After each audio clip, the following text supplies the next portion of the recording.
Hey, happy Thursday, everybody. We have a chamber check-in time, and today I have Vice President of and General Manager for Veolia Water Idaho, Marshall Thompson, with us today. Hi, Marshall. Hey, Paul. Hey, thanks for taking a little time with us today and share the Veolia water story. Water is so important and impactful in our region, and I can't wait to learn more and share with the listeners today about what's going on in your world.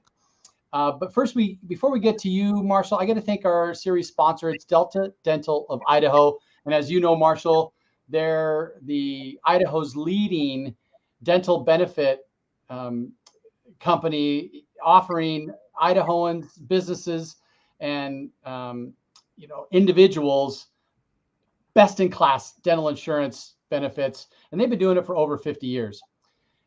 So thank you, Delta Dental, for your sponsorship. Marshall, thanks again for carving out a little time. Tell me a little bit about Veolia, and we talked a little bit before, and I got to know you, and I'm excited to share about you and your background a little bit. But let's just tee it up. Let's talk about how important water is, how it fuels our economy and this community first.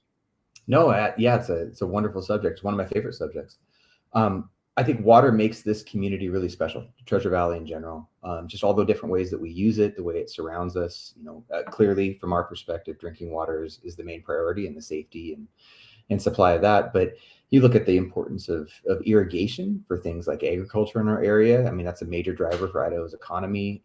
The recreation aspects. I mean, who hasn't wanted to float the Boise River when they first get here? It's an amazing thing. I didn't grow up in Boise necessarily. I grew up in Eastern Washington, a little bit further up north. But man, you come down here and you see the abundance of rivers flowing in every direction. It's sort of the lifeblood of the community. I think for me, that's what stands out. That water is just important to the community because it seems to be part of the fabric of who we are, and that's the main thing that Veolia is concerned with, is just making sure that we're good stewards for that resource. I love it.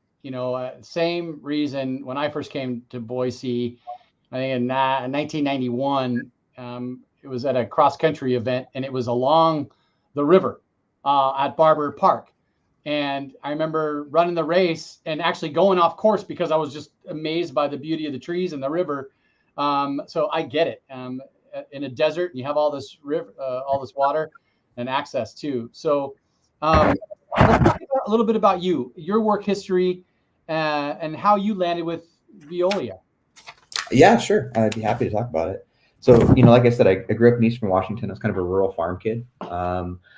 Honestly, grew up closer to Post Falls, Idaho than I did to Spokane, but I would tell people I grew up in Spokane. That's where my family worked, and my parents and things would go into work. Attended some state schools. I went to Central Washington University in Washington State, sort of a cougar in terms of things. Spent some time in the military with the Coast Guard, also serving, oddly enough, doing very utility worker type things. It's kind of similar to my career now, but in Washington and Oregon. My Coast Guard duties took me all the way up the Snake River to Lewiston, which is an odd thing to think about, but I did serve in Lewiston, Idaho, in the U.S. Coast Guard, oddly enough. So kind of a weird little fact. But about 10 years ago, I was working in public works in Spokane. And about 10 years ago, there was an opportunity that came up with United Water at the time in Boise, and I moved my family down here, and we've been happily Boise residents ever since. It's been awesome. That's great. I know Lewiston very well, and yeah, that confluence does connect you to the ocean. So Yeah. I totally get it. And there's big ships that come in there and offload and unload, and yeah. Yeah, it's always a surprise to people when you tell them that well, I mean, think about the importance of water to the community. Lewiston is a port. Yeah. It's the port of Lewiston. I mean, Yeah. and you're like, yeah, you got to go up through quite a few dams to get there, but you get there eventually. So it's fun. Yeah. That's kind of cool. All right. Hey, let's talk about what Veolia provides the residents, businesses, municipalities. Sure. Tell us a little bit about that. Yeah, no, it's interesting because I know it's for the last several years we've been Suez, and prior to that we're United Water, and prior to that we were the Boise Water Company. It's got through a lot of different names. Oddly enough, we have employees on staff that have been here through that entire generation of changes. Yeah. They've had a lot of uniform transitions, I can tell you that for sure. But Veolia specifically, sort of new in the community, it's a very, very large international company that's focused utterly on water, waste, and energy management. Those are the things that's their expertise. So they're a worldwide expert. I think they have close to 180,000 employees worldwide. So it's a big global corporation. So in addition to owning and operating drinking water utilities like ours here in Idaho, really, I think the lifeblood of what Veolia does is they partner with cities across the country and around the world to operate and maintain publicly owned infrastructure like water treatment plants, wastewater plants, water recycling plants, similar to some of the things that the city of Boise has planned. And worldwide, I think they operate close to 8,500 of those plants all around the world, and a good number in almost every state in the United States, which is amazing. But then you get back to Idaho, what we do is kind of different. We're a unique business line in Veolia's portfolio, I suppose, because we are a privately funded, investor-owned utility. We are exactly the same as Idaho Power and Intermountain Mountain Gas in terms of how we're regulated. So that makes us unique. We just focus entirely on drinking water and fire protection. Those are the services that we bring forward to the community. And we're regulated at a state level by the Public Utility Commission. We also have quite a bit of, water quality, safe drinking water administration from Idaho DEQ and the Department of Water Resources. But it's interesting. Veolia at a global level really is kind of this big operations and maintenance expert that they come in and they buy their expertise and do all the support for others. And then when they merged with Suez, they took on this utility ownership piece, which is good for us, right? We get all their expertise to be able to buy here locally. And honestly, we get to be kind of shown off as the best practice that they would like to tout to these other clients that they deal with. So it's good. That's awesome. And you have those employees that have been with the company through all those different changes. Yeah. That are true talent, right? Yeah. Well, I've been with the company for 10 years, but my director of operations, I mean, he's pushing past 35, and we just had a retiree that had close to 40. I mean, we're a long time employer in the Treasure Valley, and all of our it's interesting. Veolia is a French company. But all of our employees, 100% local, right? Our call center is local. Everybody here, they're Treasure Valley residents from, every aspect of the community. And yeah, we're just a lot of local long-term employees just serving the best needs of the community. So, hey, what's the territory that you cover here in this region? Yeah, it's interesting. So we definitely are a regional water utility, serving the greater part of Ada County, a lot of unincorporated Ada County, the city of Boise, a good portion of the city of Eagle. We recently, tail end of last year, we acquired what was the old Eagle Water Company. So we serve the majority of Eagle and a little bit of Meridian, but pretty big area. It's about 160 square miles that we cover. Oh, wow. So yeah, it's big. Okay. Hey, let's talk. You mentioned a little bit about sustainability and the Department of Energy Quality. And my next question is you have a quote on the website that says, "Our position to positively impact the planet has never been stronger." Okay. And can you dive into a little bit deeper on this quote? Yeah, I can. And this really gets a lot to, our, Veolia, the sort of the company that merged and come in. It's now our new parent company. So Veolia's got a stated purpose that they are going to contribute to human progress by creating a more sustainable world for all. That is their purpose statement. And it's linked with a UN charter that came out a few years ago for these sustainable development goals that they have worldwide. And I swear, every person that I've met in Veolia believes in this wholeheartedly. They are going to help make those goals happen. They're going to make sure that, to the best of their ability, resources are well maintained. So for us in Idaho, what does that mean to us? It's weird to think about a UN goal affecting somebody here locally on the ground and, in the Treasure Valley. But the Idaho team is just determined to set the standard for professional operation of a drinking water utility in the state of Idaho or in the region.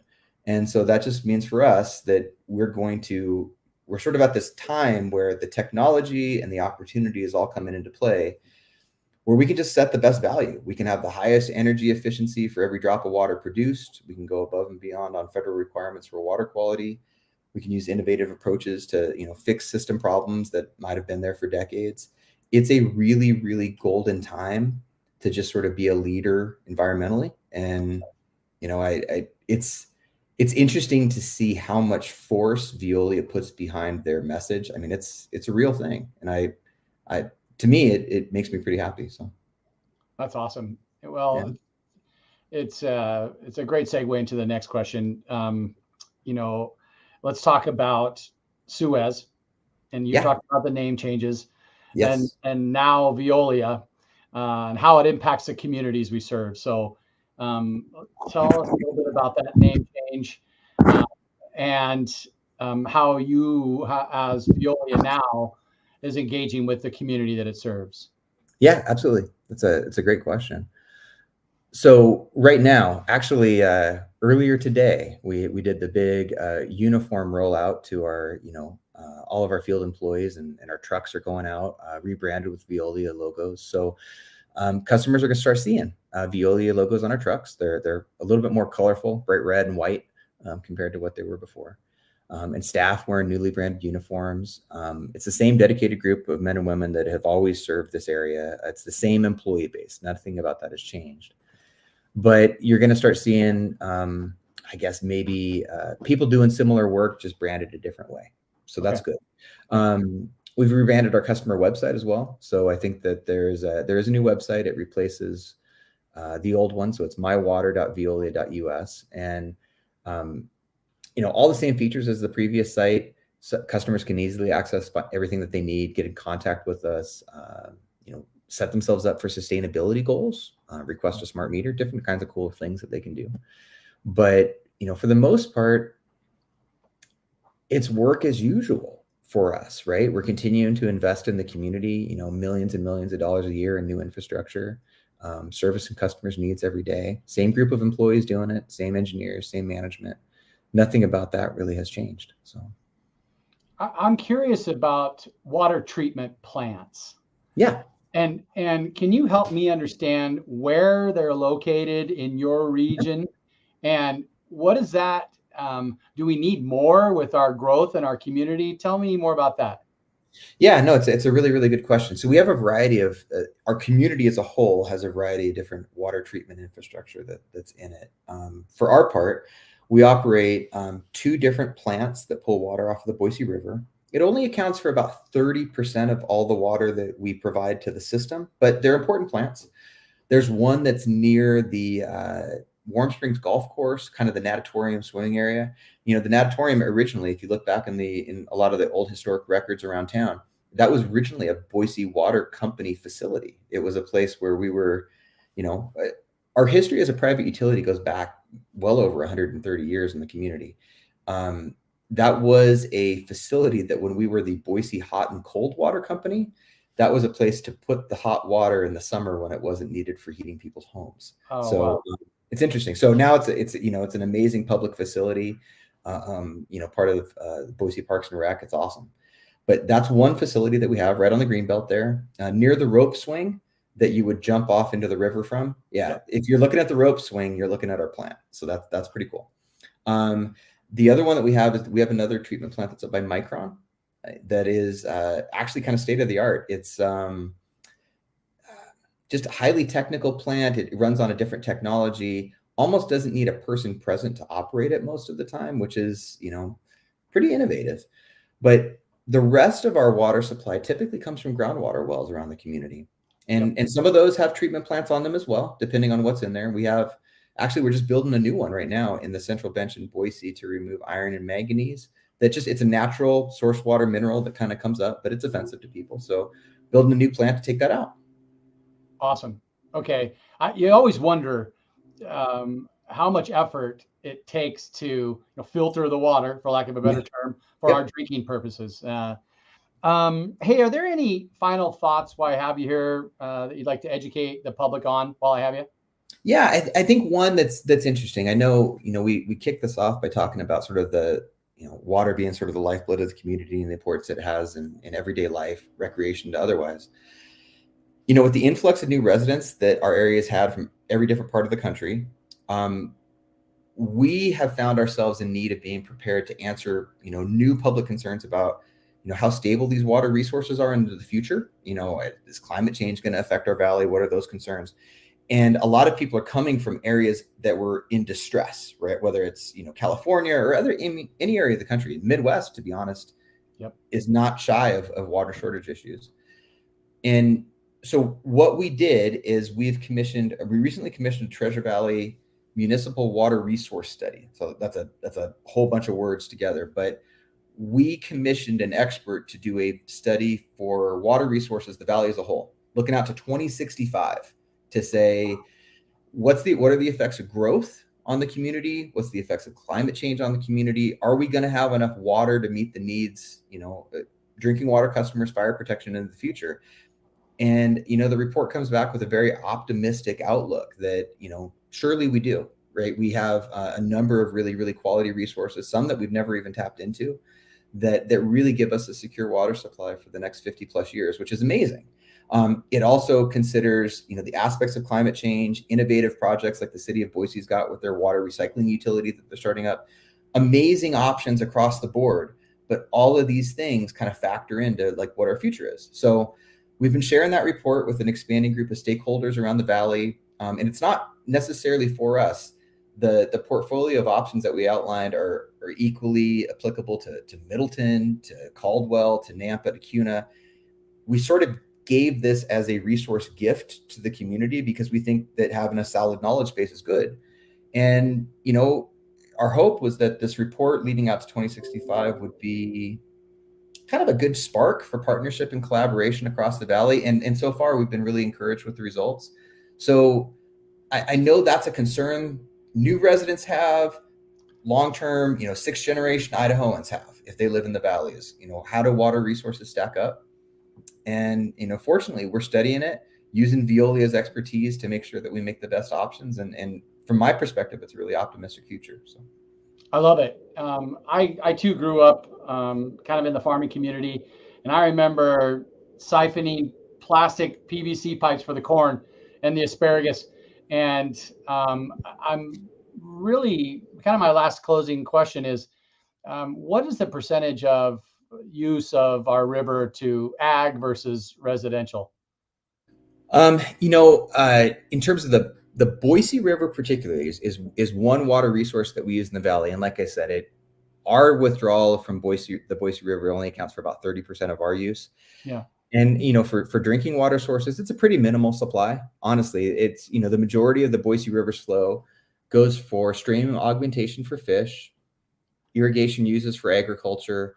And for the most part, that is the flow in the river. We take a very, very minimal part of the Boise River in any way for municipal water supply. The vast majority of water that we get comes from those groundwater wells. But, the report that we authored offers an insight into, a variety of different water sources that could be used in the future. So, yeah. Okay, cool. Marshall, thank you so much for your time today.